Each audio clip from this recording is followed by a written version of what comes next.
When I was a doctor taking care of patients with diabetes, it was always really hard to know what to do for my patients. They would come in with small scraps of paper. It was really a black box what was happening at home, and I was needing to make clinical decisions based on that black box.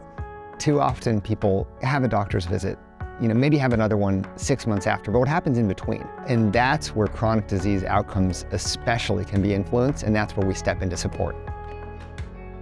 Omada Health is a virtual care company, and we support our members with prediabetes, diabetes, hypertension, and musculoskeletal care.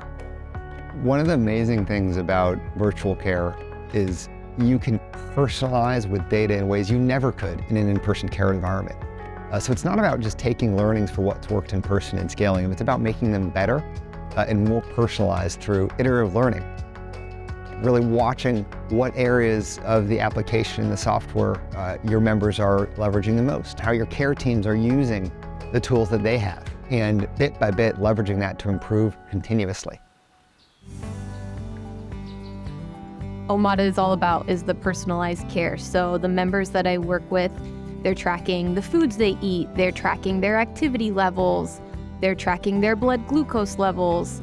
And so as a provider, I'm able to kind of look at the big picture of all those different data points and work with the member based on those data points. So pulling things out, like I see this is what you're having for breakfast, tell me what your routine looks like, or I noticed that your blood glucose tends to spike in the evening. Can you tell me a little bit about how that's feeling or what you typically eat in the evening? So those data points are very helpful for making a personalized approach for each person. Having an issue with my blood sugars.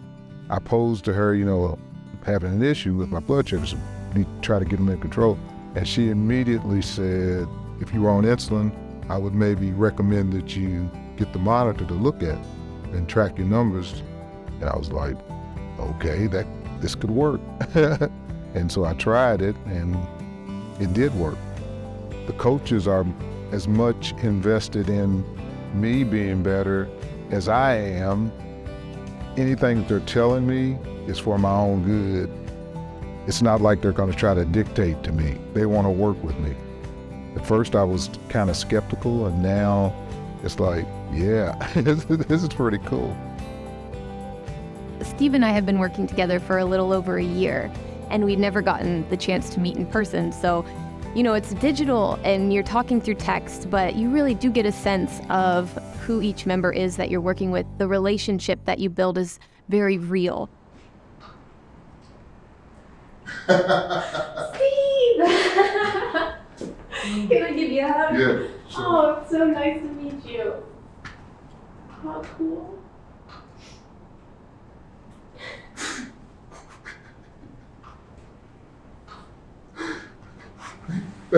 Thank you so much.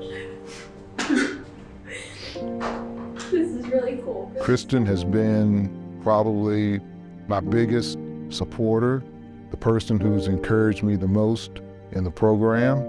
We've been through a lot of different difficult times together. I feel like there's no way that I could have continued on the journey with Omada without Kristen's help, encouragement, somebody to bounce things off of.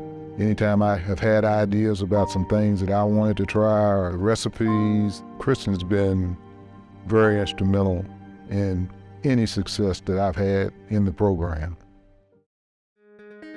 The primary way that Omada reduces the strain on the healthcare system is to provide that support between visits. In a 15-minute provider visit in the US, it's just not enough time for people to hear their diagnosis, understand their treatment plan, and really feel empowered and ready to take action. Omada's care team is there in between the visits to help that plan come alive and make it happen so that we can get better outcomes together. It is not just important, it's essential that Omada has kept our human-led care. When you're dealing with chronic disease where the cause and the foundation of it is behavior change, you can't change someone's behavior with a bot. People need accountability, they need a relationship, they need to feel like someone's looking out for them. And that's really where healthcare more broadly falls short, is people feel really lost and disconnected. And so to remove the human-led component would really deprive us of the opportunity to make the important changes that we're trying to do. there's a nice tipping point that's happening in virtual care where some of the solutions that have existed just in the virtual setting are actually being brought to the point of care. And that's one of the next chapters I'm most excited about with Omada. As an example, we'll be in the toolkit of a physician, and they'll be able to say to their patients, look, I'm not going anywhere, but I want to introduce you to Omada, or diabetes care partner. They're going to support you between this visit today and when we next check in 6 months from now. That's the future of care delivery. The best way that I would describe how virtual first care complements in-person care is 1 + 1 = 3. Each of the things in isolation are delivering value, but the two together are exponential. And the way that this happens is this in-between visit care allows the patient and the provider to work together to implement the plan that they've developed. Without that, it's really left to the patient alone, and that's pretty hard and often doesn't work. We're at a neat moment where we can actually ask ourselves, how should care be realized? And virtual first care really means asking the question, can I solve this person's problem without dragging them into a waiting room if you can safely and effectively support their care from afar?